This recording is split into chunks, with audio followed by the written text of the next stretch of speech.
ሰዎች ስም የሚያጠፉበት አንዱ ምክንያት ስም ለማጥፋት ብለው ብቻ ሳይሆን የራሳቸውን ስም ለመገንባት በማሰብ ነው። ከዚህ አንጻር ስም ማጥፋት በልጦ ለመታየት የሚወሰድ ስልታዊ አካሄድ ነው። ኃይል ሳይኖር ኃይለኛ መስሎ ለመገኘት የሚደረግ መፍጨርጨር ነው። አንዳንድ ሰዎች በሐሳብ በነገሮች አጥረው ከተገኙ ሌላው አናት ላይ ተራምደው ለመርዘም ይፈልጋሉ። ማለትም አንሰው መገኘታቸውን ርካሽ በሆነ ማስክ ሸፍነው ትልቅ ለመጫወት ይሞክራሉ።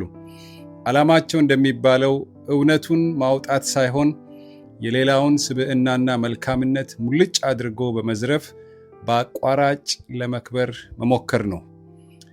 የእናንተ በአካባቢያቸው መታየት የሁል ጊዜ ፍርሃታቸውን ስለሚያባብስባቸው ማንነታችሁና ስማችሁ ላይ መዝመት አይነተኛ ምርጫቸው ይሆናል። ስለዚህ እንዲህ አይነቱን የስም ማጥፋት ጫጫታን እንደ ጭብጨባ ወስዳችሁ እግዚአብሔር በሰጣችሁ የተቃና የህይወት መንገዳችሁ ተመስገን ብላችሁ መቀጠል ነው።